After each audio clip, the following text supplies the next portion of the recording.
Mapagpalang araw, Sir Eric. Tawagin niyo na lang ako sa pangalang Manolo. 51 anyos at isa ng ganap na senior citizen, kasama ang aking asawa. At nasa puder kami ng panganay naming anak, kasama ang aming mga apo. Kasalukuyan kaming naninirahan sa lalawigan ng Quezon Province. Sir Eric, ang ibabahagi kong kwento ay hango sa sarili kong talambuhay. Noong nasa 20 anyos pa lamang ako. At naganap ang pangyayaring ito, dekada na ang nakakalipas, sa isang liblib na baryo sa Kabikulan na kung saan hindi pa ito sibilisado ng mga panahong yon. Taong 1983 sa buwan ng Hunyo, naganap ang nakakapangilabot kong karanasan, kasama ang dalawa kong matalik na kaibigang kaklase nang makipista kami sa lugar ng isa naming kamag-aral na isang transferee student sa aming eskwelahan sa isang pampublikong universidad dito sa Quezon Province. At Rosalinda ang pangalan ng bago naming kamag-aral, Sir Eric. Tuwing sasapit ang buwan ng Hunyo sa Kabikulan ay karamihan sa bawat baryo, sityo at syudad ay nagdaraos ng araw ng kapistahan sa iisang buwan. Ngunit magkakaiba ng petsa. Nabibilang nga ang liblib na baryo ni Rosalinda na magdaraos ng araw ng kapistahan sa Sorsogon, na kung saan may mga kuro-kuro na delikado raw ang pinagmulang baryo ni Rosalinda. Sir Eric, si Rosalinda ay mahigit isang buwan palang pumapasok sa aming eskwelahan. Dahil transferi nga ito at dati itong nag-aaral sa syudad ng Maynila. Hindi namin alam kung bakit umalis ito sa dati nitong pinapasukang universidad. Basta sinabi lang nito sa amin na hindi niya gusto mag-aral doon dahil marami daw mabubuli sa kanya. Nalabis ko namang pinagtataka. Wala kasi sa mukha ni Rosalinda na mabuli ito dahil maganda siya, matangkad at bumabagay ang maamo nitong mukha sa balingkinitan niyang katawan. Ako rin ang unang nakilala at naging kaibigan ni Rosalinda dahil ako ang naging katabi nito sa upuan. Ngunit sa mahigit isang buwan naming magkaklase ay may napapansin ako sa bagong transferee dahil hindi ito masyado palaimik sa akin. Magsasalita lang ito tuwing may itatanong ako na mahalagang bagay at hindi ito namamansin sa iba naming mga kaklase. Sa madaling salita ay pihikan at mahiyain itong babae, Sir Eric. Nangungupahan din ito malapit lang sa pinapasukan naming universidad na may ilang metro lang ang layo na kung saan naglalakad si Rosalinda tuwing papasok ito sa eskwela. Sir Eric, kung kailan malapit na ang araw ng kapistahan sa baryong pinagmulan ni Rosalinda, ay kinausap ako nito kung nais ko raw sumama sa kanya sa pag-uwi nito sa kanilang lugar sa Bicol para makipiesta. Sinabi nito sa akin na tuwing dinaraos sa kanilang lugar ang kapistahan at buong sinasakupan nila ay nagkakatay at naglilitsyon ng mga baboy na tila iniingganyo ako nito na hindi ko naman natanggihan. Subalit nais nito na ako lang ang sumama sa kanya. Nalabis ko namang ipinagtataka. Rosalinda, parang hindi masaya kung ako lang ang sasama sayo. Lalo na't mahigit 6 na oras din ang biyahe simula dito patungong Sorsogon. Kung maaari ay isasama ko ang ilang kong mga kaibigan. Okay lang ba sayo, Rosalinda? Pakiusap ko naman dito. Hindi rin kasi malapit si Rosalinda sa ilang kong mga kaibigang kaklase. Ganun ba? O sige.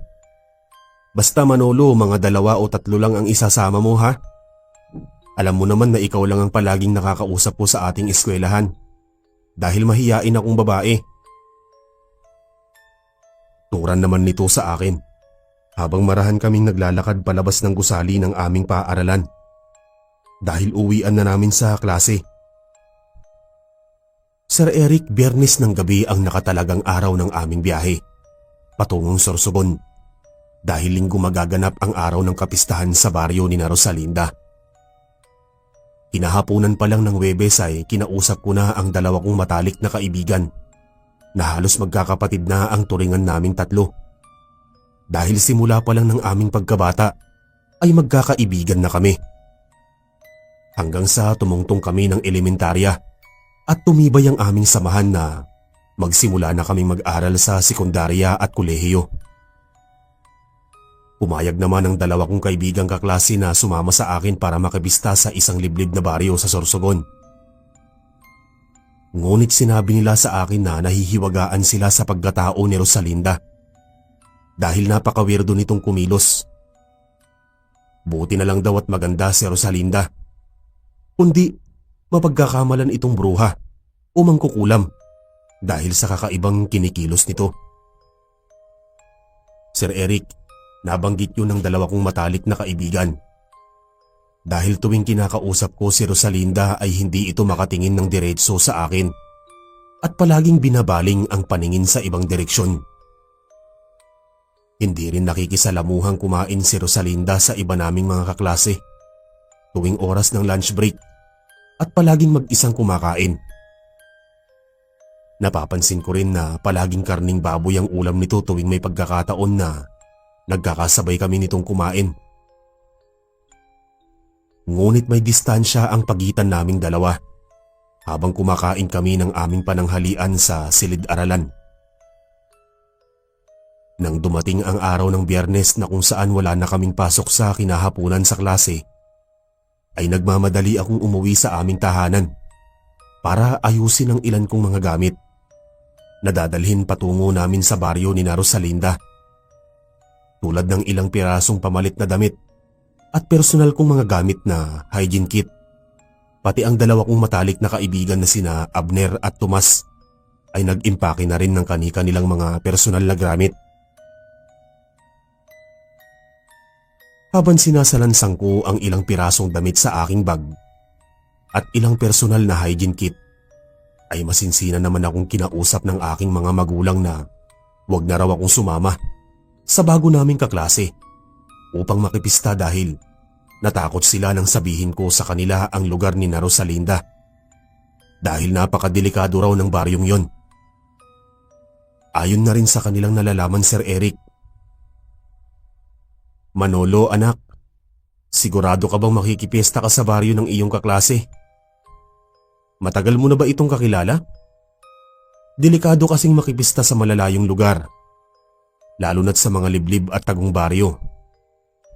Napag-alaman din namin ng iyong ama na maraming naninirahan na mga manlalason at mga aswang sa ilang mga liblib na baryo sa Sorsogon. Nangangambang wika sa akin ni inay at halatang natatakot sila ni ama sa pupuntahan kong lugar, lalo na't ako ang panganay nilang anak at magiging breadwinner sa aming pamilya. Oras na makapagtapos ako ng kolehiyo para magtrabaho. Inay, wag na po kayong mag-alala sa akin. Kasama ko naman sina Tomas at Abner. Kilala ko naman po sila, inay, di ba? Halos magkakapatid na ang turingan naming tatlo simula ng aming pagkabata. At saka babae naman ang nagyaya sa akin. At mabait ito, inay. Kaya't wag na po kayong mag-alala ni itay sa akin. Magalang na sagot ko naman sa aking butihing ina habang nasa tabi nito ang aking ama. Walang nagawa ang aking mga magulang dahil porsigido na rin ako na sumama kay Rosalinda para makipiesta sa kanilang lugar. Nagwika na lang sila na mag-iingat ako at palaging manatili sa tabi ng dalawa. Dahil may tiwala naman ng mga ito sa kanila. Binanggit rin sa akin nina ama't ina na magbabaon ako ng bunga ng kalamansi. At bago raw ako kumain, ay patakan ko muna ng katas ng kalamansi ang mga ulam na kakainin ko para makasiguro na karni talaga ng baboy ang ihahain sa amin sa handaan. Binanggit din ng aking ina na ibalot ko ang kalamansing dadalhin sa isang itim na tela upang wag umalingasaw ang amoy ng kalamansi para hindi umagaw ng pansin kung sakali man na may mga aswang na naninirahan sa lugar na aming pupuntahan. Tumango naman ako at magilo na ngumiti bilang tugon sa sinabi ng aking ina. Sir Eric, matapos kong maisalansa ng ilang pirasong damit sa aking backpack at ilang hygiene kit ay binigyan ako ni inay ng isang malaking itim na panyo upang doon ilagay ang ilang pirasong kalamansi. Nagpaalam na rin ako sa kanila sapagkat kailangan ko nang umalis dahil dadaanan ko pa sa kanilang mga bahay sina Abner at Tomas na paniguradong hinihintay na nila ako. Sa paradahan na rin ng bus sa tabi ng main road kami dederetso dahil doon kami hihintayin ni Rosalinda. Nang makarating ako sa tahanan ni na Abner, ay naroon na rin si Tomas at nakahanda na sila sa aming pag-alis. Kaya naman umabante na kami patungo sa paradahan ng mga bus na kung saan mayroong malaking kantin na pinaghihintuan ng ilang mga bus na nanggagaling pang Kamaynilaan. Ilang minuto lang na palakad-lakad ay mabilis naming narating ang paradahan sa tabi ng malawak na karinderya. At malinaw naming natatanaw si Rosalinda na nakatayo sa tabi ng bus na amin namang sasakyan patungong Sorsogon.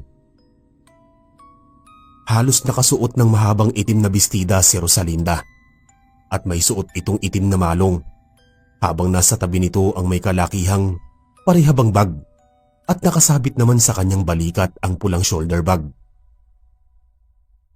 Manolo, tignan mo si Rosalinda. Ang weirdo ng suot. Muslim ba siya? Saka bakit ang laki ng dala nitong bag?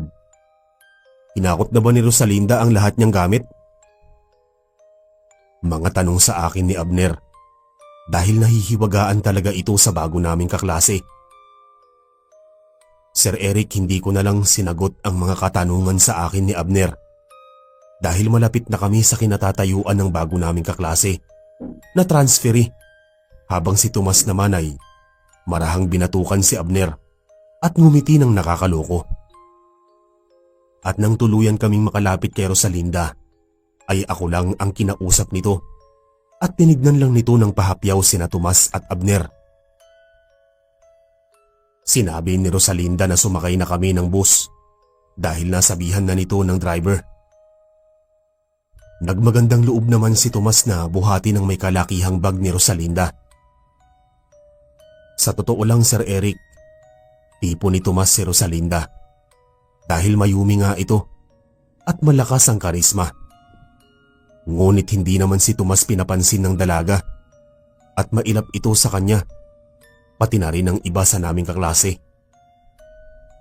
Halos ako lang ang palaging nakakausap ni Rosalinda, ngunit hindi naman ito nakatingin ng diretso sa akin at palaging binabaling ang tingin na tila iniiwasan na magtama ang aming mga mata. Kaya't masasabi ko rin na may pagkawirdo talaga si Rosalinda. Nang makasakay kami ng bus, ay magkatabi kami ni Rosalinda sa upuan na pangdalawahan, habang nasa likuran naman namin sina Tomas at Abner. Samantala, habang matulin na tumatakbo ang bus, ay napansin ko na tila masyadong tahimik si Rosalinda at nakabaling ang paningin nito sa bintana habang nakabukas ang salamin. Naiilang naman akong kausapin ito, kaya inalok ko na lang ito ng makakain na baon naming dala na chicharong baboy. Ngunit tumanggi ito sa iniaalok kong pagkain. Nag-aagaw na rin ang liwanag at dilim ng mga oras na yon, Sir Eric. Dahil pasado 5:00 na rin umalis ang sinasakyan naming bus. At dahil aabot sa 5 at 6 na oras ang aming biyahe, ay masisiguro kung nasa kasagsagan ng gabi kami makakarating ng Sorsogon. Depende na rin sa bilis ng takbo ng pampasaherong bus. Hindi ko na rin nagawang maidlip sa biyahe dahil masakit lang ang aking ulo at nakipagkwentuhan na lang ako kina Abner at Tomas habang nananahimik naman sa kinauupuan si Rosalinda na tila may sariling mundo. Rosalinda, matanong ko lang, may mga aswang ba sa lugar nyo? Usisang tanong ni Abner sa dalaga dahil nahihiwagaan ito sa pagkatao ng dalaga. Sira ka talaga, Abner. Kahit saang probinsya naman ay mayroong mga aswang. Pati nga sa lugar natin ay may nababalitang gumagalang aswang. Rosalinda, wag mo na lang pansinin ang sinabi ni Abner. Sabat naman ni Tomas. Tama ang sinabi mo, Tomas. Kahit saang probinsya naman ay mayroong mga aswang. Ngunit sa lugar namin ay wala ni isang aswang dahil maliit lang ang aming sityo at halos magkakakilala lahat ang mga tao sa aming munting lugar. Wala namang napapadpad na dayo sa amin dahil malayo kami sa kabihasnan at mahigit 2 kilometro pa ang lalakbayin bago makarating sa aming sityo. Biglang sagot naman ni Rosalinda habang nakabaling pa rin ang paningin sa bintana. Matapos ang mahigit 5 oras naming bayahe, ay malaya naming narating ang probinsya ng Sorsogon. Ngunit malayo pa kami sa kabihasnan. Tanging kami lang ang bumaba sa bus ng gabing yon dahil ang mga nakasabayan naming pasahero ay patungo pa sa kabihasnan at sa iba pang mga baryo na sakop pa sa pinakadulo ng lalawigan ng Sorsogon. Nang makababa kami sa tabi ng highway, ay wala man lang kaming nakitang kabahayan. Bagkus mga nagtataasang puno ng mga nyog sa magkabilang gilid ng kalsada. Rosalinda, tama ba ang lugar na binabaan natin? Usisang tanong ko noon. Oo naman, bakit mo naman natanong? Natatakot ka ba? Sagot naman sa akin ni Rosalinda at tinanong kung natatakot ba ako. Hindi naman ako natatakot, Rosalinda. Ang sa akin lang ay wala akong nakikitang kabahayan. Kaya natanong ko ang bagay na yon. Turan ko naman dito. Sir Eric, muli itong nagwika sa akin na wala raw talagang kabahayan sa aming binabaan. Dahil nasa pinakaliblib na baryo pa naninirahan sina Rosalinda, na kung saan doon nakatirik ang ilang kabahayan. Sinabi rin ito sa akin na kailangan lang namin maghintay dahil may susundo sa amin na kamag-anak niya, lula ng tricycle, dahil alam na daw ng kanyang pamilya na uuwi siya. Nalabis ko namang ipinagtataka dahil hindi pa naman uso noon ang cellphone. Habang nakatayo kami sa malapad na kalsada, ay inilibot ko sa aking paningin sa bawat sulok ng magkabilang kalsada at doon ko napagtanto na meron isang daanan sa bahaging kaliwa, papasok sa malawak na taniman ng nyog na halos pwede ngang dumaan ang tricycle. Ilang sandali pa ay nakarinig kami ng ingay ng makina ng sasakyan. Nahalatang nanggagaling ito sa ingay ng tricycle. Hanggang sa iniluwa ng makipot na kalsada ang isang lumang tricycle na minamaneho ng isang matandang lalaki. Mahigit 1 di pa rin ang lapad ng kalsada, kaya't masasabi kong daanan talaga ito ng mga taong naninirahan sa nasabing baryo. Huminto ang tricycle sa aming harapan at agad namang bumaba ang nagmamaneho nito habang pinagmamasdan kami nito mula ulo hanggang paa bago nagwika at nagpakilala sa pangalang Mang Dado na mismong tiyuhin ni Rosalinda na kapatid naman ng kanyang ina. Rosalinda, hindi ko inaasahan na mayroon kang mga kasama sa iyong pag-uwi. Mga kaibigan mo ba sila? Bungad na tanong ni Mang Dado sa pamangkin. Sir Eric, nabigla na lang ako sa sinagot ni Rosalinda sa kanyang tiyuhin. Dahil sinabi nito na hindi niya kaibigan si Abner at Tomas. Bagkus mga kaklase lamang at ako lang ang tinuturing na kaibigan nito. Hindi nag-alinlangan na sabihin yun ni Rosalinda sa harapan ng 2 matalik kong kaibigan. Hindi na lang umimik sina Abner at Tomas. Ngunit batid kong nadismaya sila sa sinabi ni Rosalinda. Sinabihan ko na lang ang 2 kong kaibigan na sumakay na kami ng tricycle dahil sinabi ni Mang Dado na aalis na kami patungo sa kanilang lugar. Sa likurang bahagi ni Mang Dado sumakay si Rosalinda habang kami namang 3 ni na Abner at Tomas ay sa sidecar sumampa. Samantala, habang marahan noon na minamaneho ni Mang Dado ang tricycle papasok sa malawak na taniman ng nyog, ay nasisilayan namin ang ilang watak-watak na kabahayan. Hindi ko lubos akalain na napakalawak ng nasasakupan dahil nabanggit ni Rosalinda na nasa unang sityo pa lang kami at marami pa kaming madadaanang lugar. Dahil Nasa pinakadulo ng baryo nakasadlak ang kanilang munting sityo na kung saan dadaanan pa raw namin ang masukal na kakahuyan. Nang makarating kami sa pangalawang sityo, ay may nasipat kami na maliit na tindahan sa tabi ng kalsada na halos damo ang nagsisilbing sapin sa lupa. Nakiusap ako saglit kay Mang Dado na ihinto muna saglit ang tricycle dahil bibili lang kami ni na Abner at Tomas ng isang kahang sigarilyo. Sir Eric, magkakasama kaming tatlo na bumaba ng tricycle habang nananatiling nakaupo si Rosalinda sa likurang bahagi ni Mang Dado. Habang papalapit kami sa maliit na tindahan, ay bumungad sa amin ang matandang babae na nanggaling pa sa loob ng tindahan. Dahil magsasara na pala ito ng kanyang munting tindahan, habang pahapyaw na tumingin sa tricycle na tila kinakabahan. Manang, magsasarado na po ba kayo? Pwede pa ba kami makabili ng isang kahang sigarilyo at posporo? Magalang na tanong ko sa matandang babae habang marahan nitong tinatanggal ang tali ng tarapal na nagsisilbing harang sa labas ng kanyang tindahan. Oo, magsasarado na ako ng aking tindahan. Mukhang hindi pamilyar ang mga mukha niyo sa akin. Saang lugar ba kayo galing?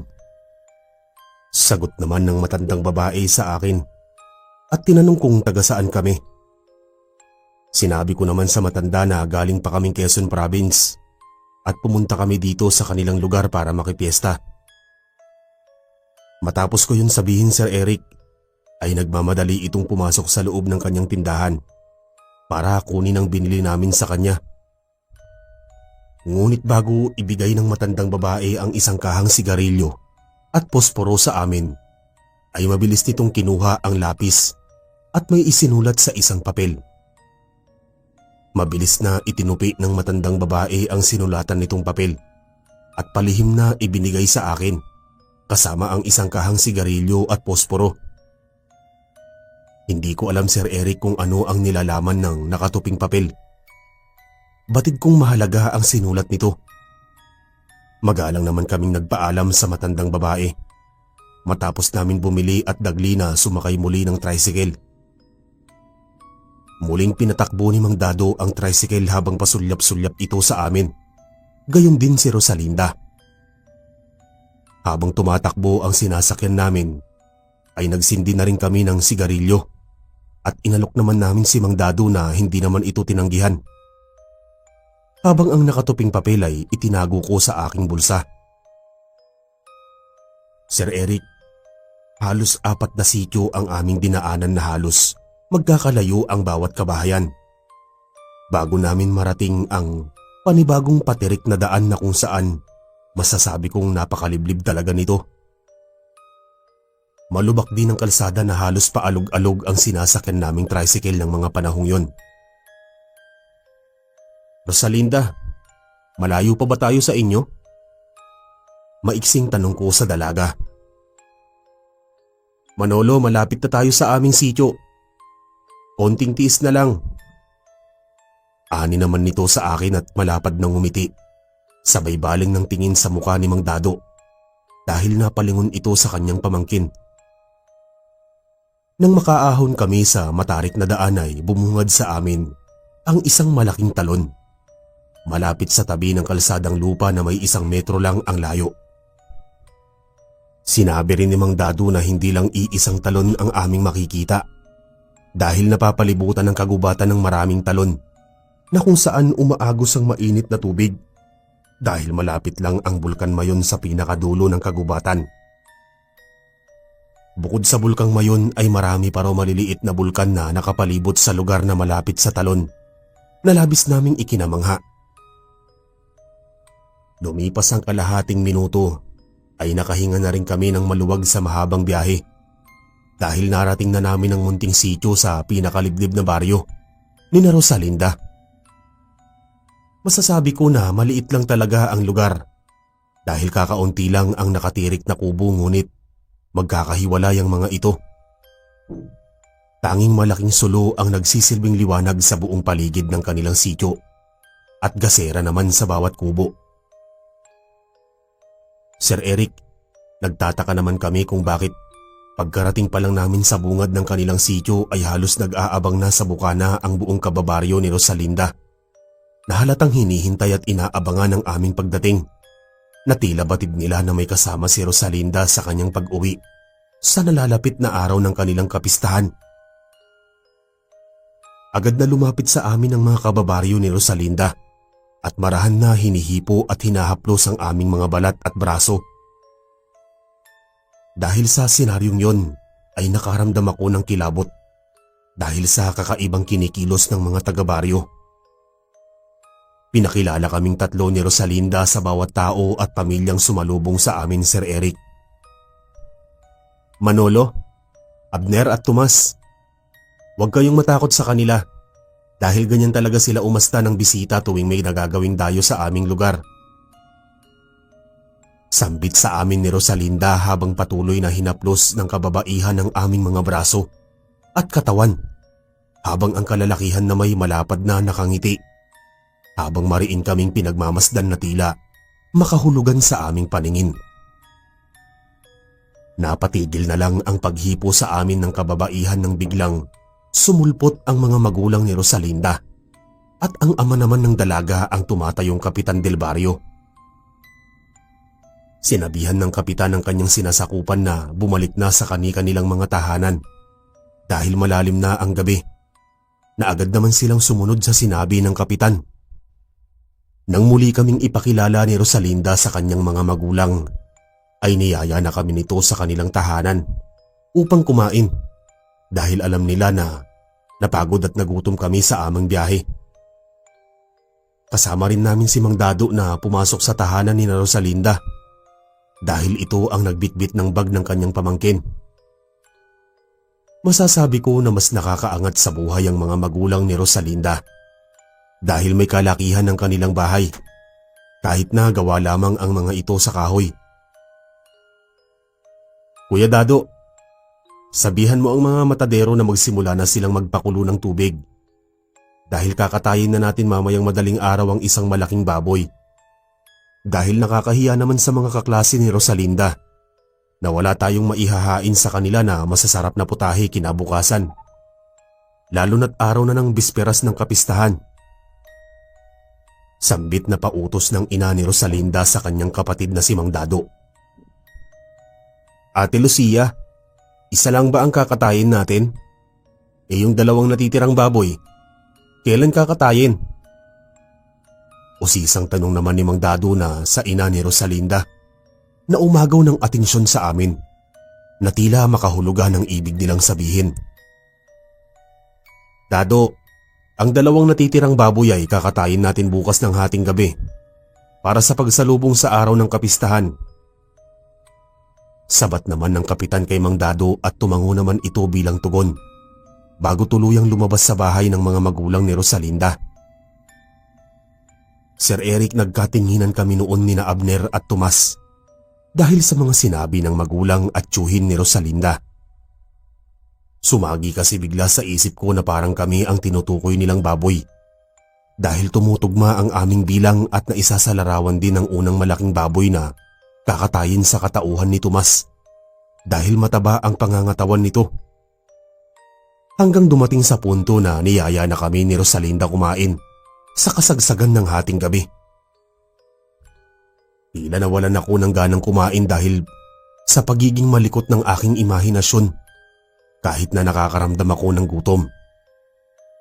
Ngunit wala akong magawa kundi umupo sa hapagkainan dahil nakakahiya namang tumanggi sa grasya, lalo na't pagkain naman talaga ang sadya namin kaya sumama kami kay Rosalinda.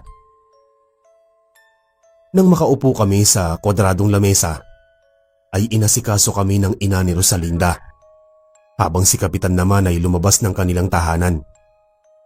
Sinabi naman ng ina ng dalaga na pagpasensyahan muna namin ang nakahain sa lamesa dahil kakaunti na lang ang ulam at bumawi na lang kami bukas dahil ipagluluto daw niya kami ng masasarap na ulam. Inihaw na karni na lamang ang nakahain sa mesa. Ngunit sakto naman ito para sa amin. Mabilis naman nilantakan ni na Abner at Tomas ang nakahain sa mesa habang malumanay na kumakain si Rosalinda. At dahil yun ang unang beses na nakasalo ko si Rosalinda sa hapagkainan, ay hindi na rin ako nagdalawang isip na kumain, Sir Eric. Habang kumakain kami noon, Sir Eric, ay nagpaalam sa amin ang ina ni Rosalinda na lilinisin lang nito saglit ang kubo na aming matutuluyan sa kanilang likod bahay dahil walang bakanting silid sa kanilang tahanan. Matapos namin kumain ay inihatid kami ni Rosalinda sa likuran ng kanilang tahanan kung saan nakasadlak ang kubo na aming matutuluyan na linisin naman ng kanyang ina. Nang maihatid kami ni Rosalinda ay nagpaalam na ito na babalik na sa kanilang tahanan dahil nais na raw nitong matulog. Ngunit bago ito tuluyang umalis ay nagulat na lang kami ni Abner dahil lumapit ito kay Tomas at binulungan sa tenga. Samantala, habang nakahiga kaming tatlo sa katre, ay tinatanong namin ni Abner si Tomas kung ano ang ibinulong sa kanya ni Rosalinda. Dahil nagtataka kami sa biglang pagbago ng kinikilos nito na tila hindi nahihiya sa amin. Nagbago ang ugali ng katauhan nito simula nang dumating kami sa kanilang lugar. Dahil sa pangungulit namin kay Tomas ay nagawa na rin nitong sabihin sa amin ang ibinulong sa kanya ng aming baguhang kaklase. Sinabi raw sa kanya ni Rosalinda na magkita sila sa tapat ng kanilang tahanan kapag natutulog na raw kami ni Abner. Nalabis naman naming ikinagulat. Tila kaduda-duda sa amin ang sinabi ni Rosalinda kay Tomas na tila may masama itong tangka. Naisipan rin namin noon na manigarilyo habang mahina naming pinag-uusapan ang tungkol sa sinabi ni Rosalinda. Nang dukutin ko sa aking bulsa ang kaha ng sigarilyo, ay bigla kong nakapa ang nakatuping papel na ibinigay naman sa akin kanina ng matandang babae sa binilihan namin ng isang kahang sigarilyo at posporo. Sir Eric, bago ko buklatin ang papel upang basahin ay nagsindi muna kami ni Abner at Tomas ng sigarilyo. Nagulantang na lang kaming tatlo nang sabay-sabay naming basahin ng tahimik ang sulat dahil nakakagimbalang isinulat ng matandang babae. Ayon sa nilalaman ng papel ay mga aswang daw lahat ang naninirahan sa sityo na aming pupuntahan sa pinakadulo ng kagubatan na kung saan sakop na yon ang kabilang baryo patungong Albay. Nakasulat din sa papel na hindi niya ito masabi sa amin ng diretsahan dahil malakas ang pandinig ng mga aswang, kaya't dinaan na lang nito sa sulat upang balaan kami. Halos binuhusan kami ng malamig na tubig dahil sa aming nabasa. Hindi nga ako nagkamali ng hinala na kami ang tatlong baboy na tinutukoy nila at si Tomas ang una nilang kakatayin dahil gumagawa na ng unang hakbang si Rosalinda para mapaghiwalay sa amin si Tomas upang katayin. Manolo, ano na ang gagawin natin? Napakaliblib ng lugar na to. At ilang kilometro pa ang tatahakin natin bago makarating sa ibang sityo na ating dinaanan kanina. Tanong sa akin ni Tomas na tila nababahagang buntot dahil sa labis na takot, habang si Abner na may hit-hit buga ng usok ng sigarilyo na halatang kinakabahan na rin. Sir Eric, nang gabing yon ay mas natatakot si Tomas dahil siya ang unang kakatayin. Dahil nagsimula ng magpakulo ng tubig sa kawa ang ilang matadero. Lalo na't siya rin ang tinutukoy na malaking baboy. At dahil ako ang nagyaya sa kanila para makipiesta kami sa pinakaliblib na baryo ng isa naming baguhang kaklase, ay obligasyon ko sila na wag mapahamak dahil ako ang sisingilin ng kanilang mga magulang kung may mangyari sa aming masama. Ngunit napapatanong ako sa aking sarili kung makaalis pa ba kami ng buhay sa baryong yon. Ang tanging paraan na naiisip ko noon para makalabas kami ng buhay ay nakawin ng tricycle ni Mang Dado para gamitin sa pagtakas upang isalba ang aming buhay. Bigla ring sumagi sa isip ko noon ang baon kong kalamansi na binalot ko sa itim na malaking panyo. Ngunit hindi ko alam kung paano namin ito gagamitin panlaban sa kanila. Dahil ang habilin lang sa akin ni na ama't ina ay patakan ko ang ulam na ihahain sa amin bago kami kumain na nakalimutan ko namang gawin kanina. Wala rin kaming pagsisidlan ng katas ng kalamansi para ipanlaban sa mga aswang lalo na't hindi naman ganoon karami ang dala kong bunga ng kalamansi. Habang nag-iisip ako ng paraan ay bigla na lang kaming nakarinig ng malalakas na angil ng mga hayop na parang umaalulong na mga aso sa hindi kalayuan. Dahilan para kilabutan kaming magkakaibigan. Hanggang sa makaisip ako ng kalukuhan na hindi ko lubos akalain na makakatulong sa amin para hindi kami tuluyang lapitan ng mga aswang. Sinabihan ko sina Abner at Tomas na pisain namin ang ilang bunga ng kalamansi at ipahid namin sa buong katawan para hindi kami tuluyang lapain at kainin ng mga aswang na sinang-ayunan naman ng dalawa kong kaibigan. Alam rin namin noon na magiging agaw pansin sa mga aswang ang amoy ng katas ng kalamansi, kaya't sinamantala na namin ang pagkakataon habang wala pang umaaligid na aswang malapit sa aming kubo. Matapos namin pahiran ng katas ng kalamansi ang buo naming katawan, ay muli naming isinukbit ang aming mga bagpak sa aming mga balikat at maingat na lumabas sa kubo habang palinga-linga sa paligid. Nang masiguro namin na walang tao sa paligid ay marahan kaming kumilos at maingat ang bawat hakbang ng mga paa para hindi makalikha ng ingay. Ngunit nang umikot kami palabas sa bahay ni Rosalinda, ay bumungad ito sa amin na halos nakasuot ng manipis na puting bestida at halatang hinihintay nito si Tomas. Hindi rin ito makalapit sa amin dahil naaasiwa ito sa amoy ng katas ng kalamansi. Nabigla rin si Rosalinda sa amin dahil nahalata nito na lilisanin na namin ang kanilang sityo dahil bitbit na namin ang aming mga bagpak. Akmang sisigaw na sana si Rosalinda para sabihan ng mga kalahi na tatakas kami, ay mabilis na lumapit si Tomas sa dalaga at malakas na sinuntok sa sikmura ng sunod-sunod, dahilan para mawalan ito ng malay. "Tomas, baliw ka ba? Bakit mo pinagsusuntok sa sikmura si Rosalinda? Isipin mong babae pa rin siya, kahit na isa siyang aswang." Sambit ko kay Tomas at inaawat ko ito dahil sisipain pa sana nito sa ulo ni Rosalinda nang humandusay ito sa lupa, buhat nang mawalan ito ng malay. "Mas baliw ka, Manolo. Paano na lang kung nakasigaw itong si Rosalinda? E dinabulabog ang mga kauri nito at tayo naman ang kakatayin upang kainin. At saka hindi naman tao si Rosalinda, kundi isang aswang." Naiiritang sabi naman ni Tomas sa akin. Nagkataon rin na wala roon sa kanilang bahay ang mga magulang ng dalaga. "Sir Eric, nakaramdam kasi ako ng awa sa dalaga nang sikmuraan ito ni Tomas, lalo na't patpatin lang ang katawan ni Rosalinda.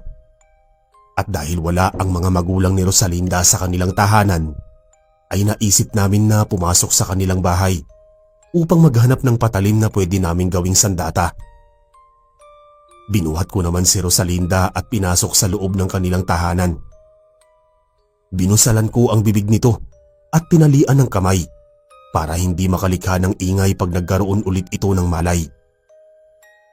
Wala naman kasi ako, Sir Eric, balak na patayin si Rosalinda dahil naging kaibigan ko rin ito sa maikling panahon, kahit na may balak itong ipakatay kami para gawing handa sa araw ng kanilang kapistahan. Matapos kong busalan at talian si Rosalinda, ay mabilis namin na ginalugad ang kusina at nakakita na naman kami ng ilang matatalas na kutsilyo upang gawing sandata. Muli kaming lumabas ng bahay ni Rosalinda habang may mga hawak kaming patalim. Ng malaya kaming makalabas ng kanilang tahanan, ay agad naming natanaw ang tricycle kung saan ito ipinarada ni Mang Dado. Nagbabaka sakali rin kami na baka naiwan ni Mang Dado ang susi na sa kanyang tricycle. Subalit akmang papalapit na kami sa tricycle, ay biglang nagsidatingan ng mga kalahi ni Rosalinda, kabilang na si Kapitan at Mang Dado. Narinig din namin na biglang sumigaw ang ina ni Rosalinda at nanggagaling ang tinig na yon sa loob mismo ng kanilang tahanan, na kung saan itinali ko si Rosalinda. Dahil sa senaryong yon, Sir Eric, ay umatungal sila ng sabay-sabay at dumating sa punto na dahan-dahan na silang nagpapalit anyo bilang mga aswang. Habang nagpapalit sila ng kaanyuan bilang mabangis na halimaw, ay nagmamadali kaming lumapit sa tricycle na baka naroon ang susi ng tricycle. At umayon naman ang swerte sa amin dahil may katangahan din si Mang Dado dahil naiwan nito ang susi na nakalagay pa mismo sa susian ng motor. Sinamantala namin ang pagkakataon dahil alam namin na kapag nasa estado na sila ng pagkahalimaw ay kaya pa rin nila kaming sunggaban kahit na nangangamoy kalamansi ang aming mga katawan. Agad namang ipinihit ni Abner ang susi at nagmamadaling pinatakbo ang tricycle. Habang nakasakay kami ni Tomas sa sidecar. Ngunit sadyang mababangis ang mga aswang dahil hinabol nila kami na tila ayaw kami palabasin ng buhay sa kanilang teritoryo. Ang ibang mga aswang naman ay matulin na tumatakbo sa kaliwat kanan ng kalsada at tumalon ang mga ito sa puno at doon sila kumilos upang habulin kami na parang mga unggoy na patalon-talon sa bawat mga puno. Habang ang karamihan sa kanila ay nakabuntot sa aming likuran. Halos pinaharurot na ni Abner ang tricycle dahil napakabilis kumilos ng mga aswang, lalo na ang mga tumatalon sa mga puno. Nagulantang na lang kami nang may tumalon sa ibabaw ng tapaludo ng sidecar na halatang may dumapong aswang hanggang sa sumilip ang ulo nito sa loob ng tricycle na kung saan kami nakaupo.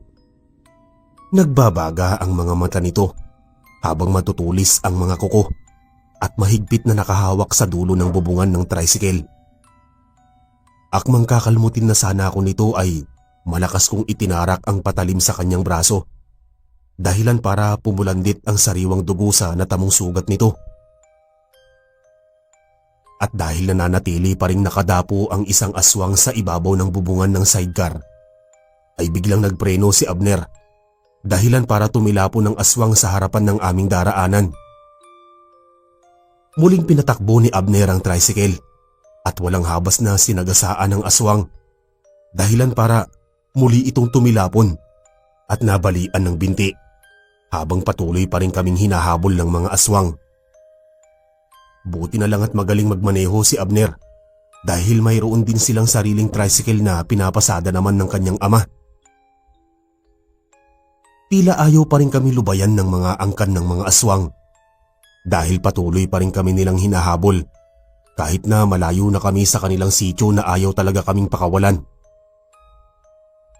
Sir Eric, matapos ang mahigit kalahating oras na habulan ay nakaramdam muli kami ng kaginhawaan dahil may natatanaw na kaming mga watak-watak na kabahayan sa hindi kalayuan. Ngunit patuloy pa rin kaming tinutugis ng mga aswang. Anak naman ng putakti, hindi ba tayo tatantanan ng mga aswang na to? Baka ayaw nila tayo tigilan dahil ninakaw natin ang tricycle ni Mang Dado. Sambit ni Tomas at nagawa pa nitong magbiro sa amin. Dumating sa punto na bigla na lang tumigil ang mga aswang sa kakahabol sa amin dahil may ilang kalalakihan kami na natatanaw na naglalakad sa tabi ng kaparangan habang may mga bitbit silang mga lampara na nagsisilbing ilaw.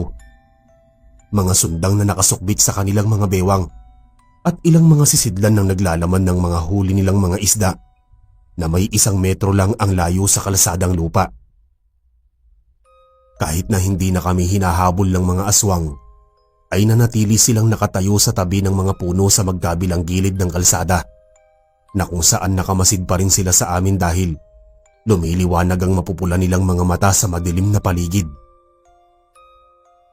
Sir Eric, halos madaling araw na nung makarating kami sa bukana ng baryo na kung saan nadaanan na namin ang pinakaunang sityo at ang malawak na taniman ng nyog palabas ng main road na kung saan dumaraan ang ilang mga pampasahirong jeep at bus. Nang ligtas naming marating ang main road ay hindi na kami nagsayang pa ng oras at agad namang kaming pumara ng bus na patungong Maynila dahil dadaanan naman ito ng Quezon Province. Bago kami noon pumara ng pampasahirong bus ay pinarada namin sa bukana ng daan sa Nyogan ang tricycle ni Mang Dado dahil alam kong hahanapin nila ito pagputok ng araw. Nagpapasalamat kami sa Panginoon dahil nakaligtas kami sa bingit ng kamatayan at walang namatay sa aming magkakaibigan. Panatag rin ang loob ko dahil hindi naman nasawi si Rosalinda. Kahit balak na sana itong paslangin ni Tomas sa pamamagitan ng pagsipa nito sa ulo ng dalaga, na agad ko namang napigilan. Nang makarating kami sa aming lugar ay hindi na namin nabanggit sa aming mga magulang ang tungkol sa angkan ng mga aswang sa pinakaliblib na baryo na aming pinuntahan upang makipiesta. Hindi na rin noon bumalik sa aming lugar si Rosalinda upang mag-aral. Dahil lang pumunta kami sa inuupahan nitong kwarto ay wala na lahat ang mga personal na kagamitan nito.